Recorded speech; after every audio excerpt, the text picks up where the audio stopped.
one of the things that I even teach in my course is I believe that I make a living off of being professional. Okay. So I'm always early. Mm-hmm. I'm always prepared. So that when I'm ready to go, like when I'm at work, I'm ready to go. That's so interesting. So it's not just the skill, it's the packaging. It's the packaging. It's the packaging, yeah. Almost every job I'm at, I'm usually the first person there. Just like I was the first person here today. Right. Yeah, but that's actually something that I'm known for. Mm-hmm. And also if something happens, people know that I really am telling the truth. Right, that's true. Because in LA, everybody, or wherever you're at, everybody has the excuse of, oh, I'm late. Oh my gosh, Traffic. Something happened. They're coming in and they're like, oh, just a second. Well, they're on the clock. Right. And it means a lot when you're there early, when you can gather yourself together and as soon as you come in, you're like, what would you like? And I find that that's gotten me that's so pushed good. up to the top of the list a lot of times. Yes. So that's the first thing I say. So even if you come in at $10 an hour, mm-hmm. you know, you can't afford that, but hey, you're doing what you love doing. Right. And then what I would do is slowly, as the demand for my time increases, so does my wage. Right. Mm-hmm. So, you know, at one point in time, I realized that I was getting so much work coming in as a promotional model before the kids' parties. You know, I was getting so much work that I raised my wage to $20 an hour. Mm-hmm. And then, you know, a few months ago, I realized that I needed to actually work a lot less. Mm-hmm. So I actually barely promote at all, and I'm going to start this promotional company. Mm-hmm. And so, again, the wage has increased because as the demand for my time happens, I think that that's even how you can see where you're ready to go to the next level. So say if this birdhouse builder was found that they were working all weekend, well, then maybe they would start taking Mondays off. Mm-hmm. And Monday would now be the day that they build houses, and maybe they might increase the cost for the house. Mm-hmm. Right. And you slowly do that until the jobs that you don't like so much or don't pay you as much move out.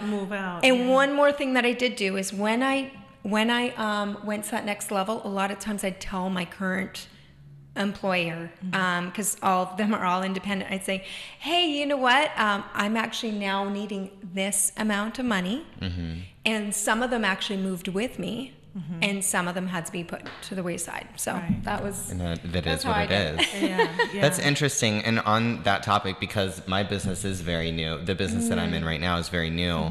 Mm-hmm. You know, I knew this was going to happen, but at the beginning of this year, because as a professional organizer, I know that Januaries are always just going to be slammed for me because everyone has their New Year's resolution. That's right. To clean house. To be organized. And so I knew January was going to be slammed, so that was no surprise. And February was also really busy. And I still was thinking, you know, it's still the beginning of the year. You know, I have a feeling it isn't going to be like this all year. Mm-hmm. And so I'm happy with the rate that I have right now. And again, I feel like I'm putting myself out there and saying this, but I want to be as transparent as possible for the viewers and listeners. But I didn't raise my rate because I really predicted that I wasn't going to be booked solid for the entire year. It's my first year of business. It's just not.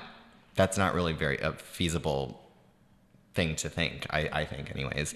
Yeah. So sure enough, as soon as March hit, it was like, and not terrible, but it definitely like business cut in half basically. Right. And so at that point, I kind of was glad that I didn't raise my rate, that I'm not charging I mean, in some ways I wish I had, I guess, but I'm glad that I can still be a very reasonable price for my clientele. And I didn't raise my rates just kind of on a whim because I was busy those couple of months. So I guess with that said, I wonder if you have any ideas on is there an amount of time that you should wait? You already knew what I was thinking. Right, yeah. How long should you wait? That's a good question. I probably would have done. Because first of all, too, one of the reasons why I come in early is because I want to give the best job possible, right? So when you're even super busy, it is a good time to actually raise your rate, because then you're getting, you're not going to get as many clients, but you get enough downtime in between so that you can actually give more. You're not frazzled. And then what I would probably do is in March say, hey, we're having a March special. Oh, wow. Yeah. April special. Yeah. No, I'm getting like business advice Right? live on it. Not live, but you know. Yeah, live on air. That's what I would have done. live on air. Yeah. Like sometimes I'll like go, oh, I'll just, so for me, I go, okay, well, you know what? I'll just take this one day job for this rate. Yeah. But for you I as like a that business owner, I idea. would say, yeah, that's when you do specials. Yeah. Yeah. 2016. Everybody watch out. March 2016, I'm going to have some specials. That's absolutely. Yeah, I right? can't wait. That's what the stores do. I know, that is. It's totally what they do. That's right. They get sales and special rates. Yeah.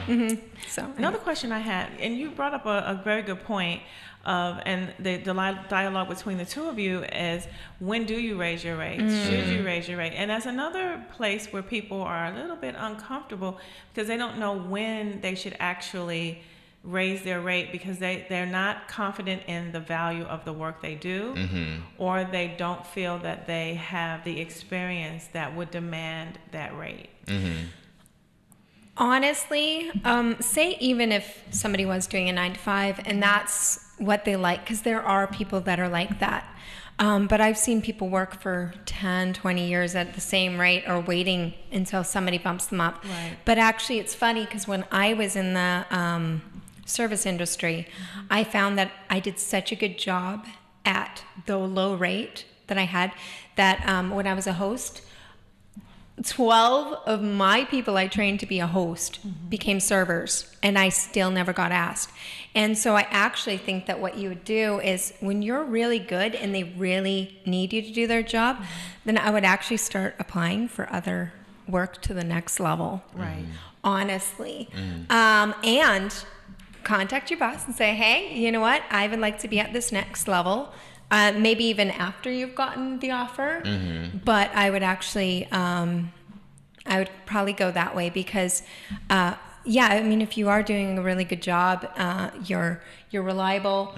I found that because I'm such a go-getter, that if I stay stagnant in a job, and they're not appreciating me the way that I need, then actually even my quality goes down. Yeah. And so I think it's even better for both parties if we do that, rather than me becoming not as good at my I completely you know agree, what I because if mean? you don't feel like you're getting enough bang for your buck on the business side of it or on the working side of it, then of course you're not gonna feel like doing as good of a job. Exactly. You might do just as good of a job, but your heart won't be in as much as the ones that you feel like you're getting paid Well, the correct you're amount. distracted. You're Yeah. distracted now. So I agree. Another question I had about when you own your own business, this is like a place where people get really nervous, is acquiring additional clients, you know, like, you know, am I stretching myself too far? You know, am I trying to do too much? Am I going to be able to, all questions that people have too, should I just maintain the clientele that I have? You know, and in your case, like you're building clientele and, you know, because as you get busier, you start wondering about taking on employees. That's another space that you go to, like I might need an assistant, you know, or I might need, you know, someone to do organizing for me, for instance. If I don't, you know, now, you know, 'cause the more you do, the less you have time for other things. So how do you manage that? I know how Nathan manages that because Nathan manages everyone's life, including mine. But, you know, so as an organizer, I'm sure you have clients like that too. I do, and I experienced clients like that when I was a business consultant, and I have clients that are like that now. And you know, a very little known secret, what I found, is that a lot of people don't quite understand, and I have to trick people, some of my clients sometimes, into doing this. And maybe not everyone would even agree with me, but I'm telling you it works, is to bottleneck yourself, and not to put yourself in a place of danger and in a place of risk, but to bottleneck yourself in the sense that, for example, this is my strategy, and I know it'll work because I've literally tricked my clients into doing it. Is I am just going to keep getting clients, and I'm not afraid to be overloaded, because once I'm at that point, then I'll be in a place where I can hire on an assistant. Exactly. Because I'll be making enough money. Right. And I always tell people cross that bridge when we get there. Yes. And I'm definitely not saying don't plan ahead. Definitely plan ahead and have something, have goals, have benchmarks that you're going for. But, you know, you can only really truly worry about and affect today and what's happening right now. I agree. And so whatever is going on today, I know today that I can take on more clients. Right. And so I'm going to keep going for more clients, and I'm going to keep going. And once I'm overloaded, boom, I'm going to bring on an assistant.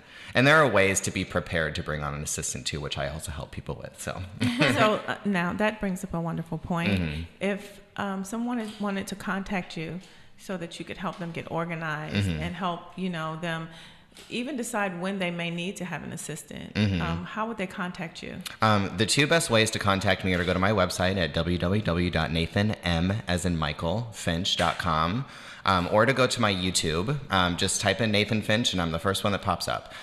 Those are the two best ways. And also feel free to call me. My number is 323-636-2112. Great. And then how would someone contact you if they were, now you said you're starting. I'm starting a promotional training company because actually we can lead right into that. That's how so with the having too many clients, what I did was weed them out.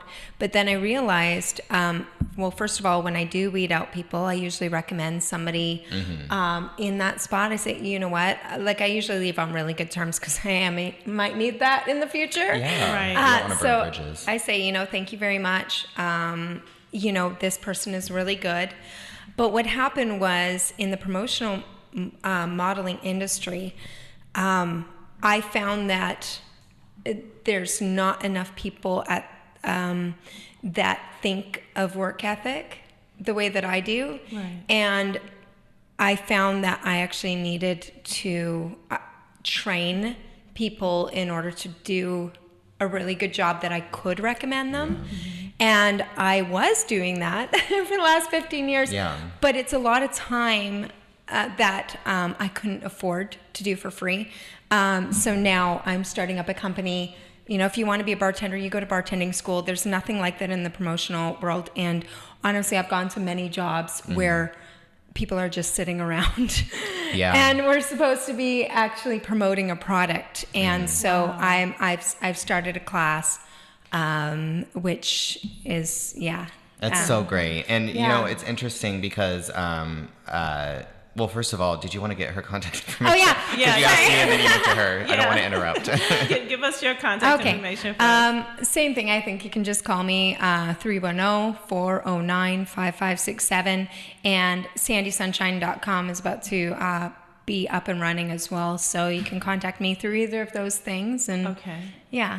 No, that's good. And Nathan, you wanted to make a point. Yeah, you know, the things that, what I would imagine, because you're good at what you do and you thrive in what you do, is that you're probably a bit of a perfectionist in what you do. Yeah. And so am I. Yeah. And, you know, And usually that's the case when you're doing something that you're passionate about, you know, because I find myself being very, what is that word? You know, not even aggressive so much as it is, you know, a stickler for detail. Yeah. And, you know, it's because you're passionate about what you do. You want it to be right. Within that, you can teach, you know. Well, and people that aren't perfectionists, and that's what I run into all the time with people that are dealing with assistants that are not doing well, or just people on their team that are not doing well. Right. Is I always tell them, listen, this person is not a perfectionist, and that's okay, because if we were all perfectionists, we would be insane. This would be an insane world. Right. And so people that are not perfect, one thing you know, when I bring on an assistant, I do plan on hiring a perfectionist. Because perfectionists do a good job for them. And that's Right. why I'm imagining that you probably are a little bit of one too. I'm actually more of an artist, I think. Like, so but my perfectionism is an art to me. Yes. Like, I just delight in that. I delight in being early, you know? Like, And I doing delight. a really good job. Absolutely. Yeah. But that being Yeah. early thing, that's something that I want to make a point of. I don't want us to run past that, because so many people don't realize how important it is to be on time. Yes. Or to be early. And in LA, because of traffic, you never can tell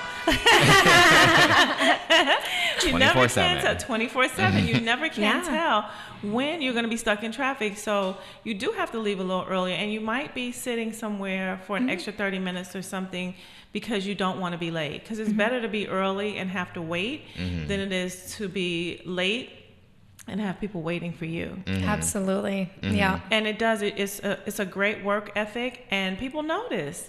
You notice. And so, in building your own business and in doing the things that you're passionate about, you should do them to the highest quality you can.